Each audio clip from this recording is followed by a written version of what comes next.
Assalamualaikum warahmatullahi wabarakatuh. Apa kabar semuanya? Ya, semoga kalian dalam keadaan sehat ya. Alhamdulillah, pagi hari ini kita masih berjumpa dalam keadaan sehat walafiat.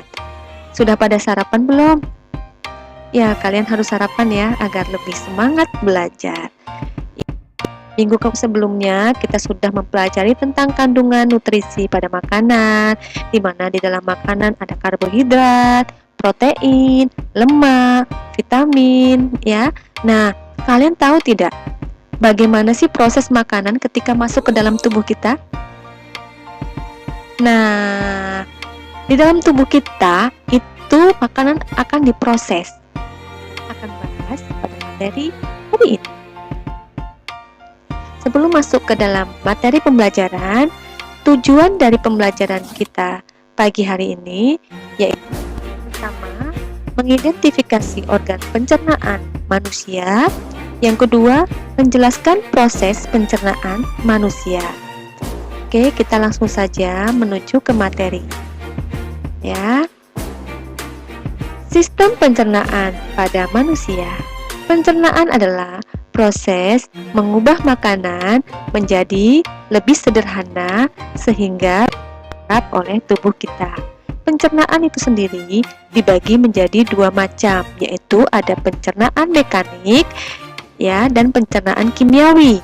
Pencernaan mekanik itu proses mengubah makanan menjadi lebih sederhana, sedangkan pencernaan kimiawi itu proses mengubah makanan sehingga makanan tersebut dalam tubuh kita. Ya. Dalam sistem pencernaan pada manusia itu terdapat organ-organ pencernaan. Nah, kita akan pelajari terlebih dahulu organ-organ pencernaan pada manusia. Organ pencernaan pada manusia itu berupa saluran yang terdiri dari rongga mulut ya, terus kemudian kerongkongan, selanjutnya kemudian usus, dan yang terakhir anus. Oke, kita akan pelajari fungsi dari organ pencernaan itu pada proses pencernaan. Proses pencernaan pada manusia seperti yang tadi Ibu sebutkan terdiri dari mulut, kerongkongan, lambung, usus, dan anus. Kita akan bahas satu persatu. Yang pertama, mulut. Di dalam rongga mulut terjadi pencernaan mekanik dan kimiawi, di mana mekanik itu dibantu oleh gigi dan lidah. Sedangkan pencernaan kimiawi itu dibantu oleh enzim petialin yang terdapat di dalam air liur kita. Nah, enzim petialin ini berfungsi mengubah makanan yang mengandung karbohidrat ya menjadi bentuk yang lebih sederhana. Kemudian, kerongkongan.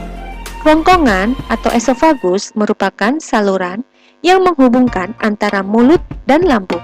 Pada dinding kerongkongan terjadi gerakan peristaltik, yaitu gerakan meremas-remas yang mendorong makanan sehingga menuju ke lambung. Selanjutnya, makanan masuk ke dalam lambung. Di dalam lambung, proses pencernaan mekanik dan kimiawi.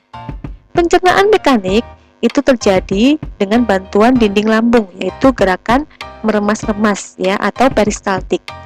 Sedangkan proses kimiawinya dibantu oleh getah lambung atau HCl yang diproduksi oleh lambung itu sendiri, di mana fungsinya untuk membunuh mikroorganisme masuk ke dalam tubuh kita melalui makanan.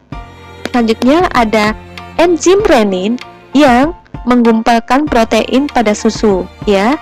Terus kemudian ada enzim pepsin yang mengubah memproses atau mencerna protein. Kemudian di usus terdiri dari usus halus dan usus besar.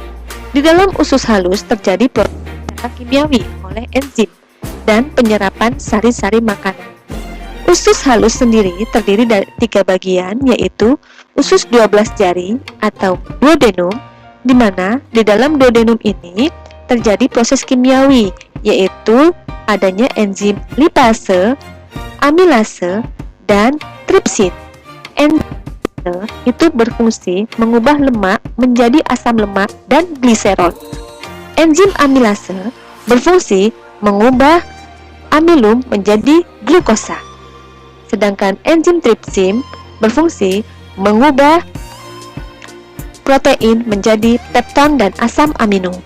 Kemudian makanan menuju usus kosong dan selanjutnya menuju usus penyerapan.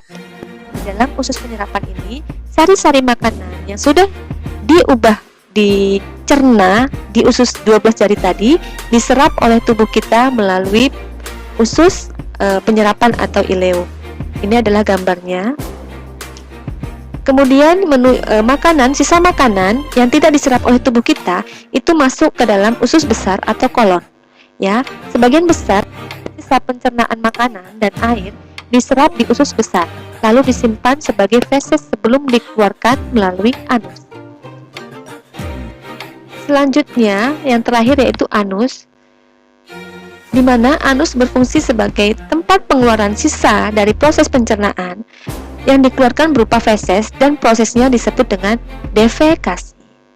Nah, materi yang bisa Ibu jelaskan agar kalian lebih paham dari materi yang sudah Ibu jelaskan tadi, Ibu akan tayangkan video mengenai proses pencernaan pada manusia. Silakan kalian saksikan video berikut. Pencernaan dimulai di dalam mulut. Gigi memotong makanan. Kelenjar ludah menghasilkan enzim yang berfungsi untuk menghaluskan makanan agar mudah ditelan. Lidah mendorong makanan ke kerongkongan. Di kerongkongan, makanan didorong dan diremas agar masuk ke dalam lambung. Proses ini terjadi selama 5-6 detik. Lambung memiliki 3 fungsi: menyimpan makanan selama 2-4 jam, melumatkan dan mencampur makanan dengan aneka enzim dan cairan asam lambung, memasukkan makanan ke usus kecil hingga lambung kosong kembali. Di usus kecil atau usus halus, zat-zat gizi seperti protein, lemak, karbohidrat, vitamin, dan mineral diserap oleh tubuh. Pankreas menghasilkan enzim, dan hati menghasilkan empedu. Enzim dan empedu itu membantu pencernaan dan penyerapan makanan di usus kecil. Bentuk usus kecil seperti pipa yang berdiameter 3-5 cm. Panjang usus kecil antara 6-8 meter, lebih panjang daripada tubuh kita. Sisa-sisa pencernaan yang tidak dapat digunakan tubuh masuk ke usus besar. Di usus besar, air dan mineral diserap sampai habis. Sisa-sisa itu lalu masuk dan berakhir di anus. Nah, sudah paham? Sudah lebih pastinya ya setelah melihat video ya. Kalian bisa membayangkan bagaimana makanan itu diproses dalam tubuh kita. Nah, untuk menguji atau mengetahui pemahaman kalian, Ibu ada kuis atau simulasi berupa pertanyaan-pertanyaan mengenai materi ini. Nah, ini bisa kalian kerjakan dan langsung ada jawabannya ya. Pertanyaannya, organ pencernaan pada manusia yang berfungsi untuk menyerap sari-sari makanan adalah, coba yang mana? Oke, mau dicoba mulut. Oke, kita jawab mulut. Apakah benar? Iya, ternyata salah. Oke, coba lagi ya kan? Oke, kita coba lagi. Coba diperhatikan dan diingat-ingat tadi, organ pencernaan pada manusia yang berfungsi menyerap sari-sari makanan adalah, kita coba usus. Ya, Anda benar. Oke. Ya, demikianlah presentasi atau penjelasan dari Ibu mengenai sistem pencernaan pada manusia. Terima kasih. Jangan lupa belajar dan tetap semangat. Jaga kesehatan ya. Ibu akhiri, wassalamualaikum warahmatullahi wabarakatuh.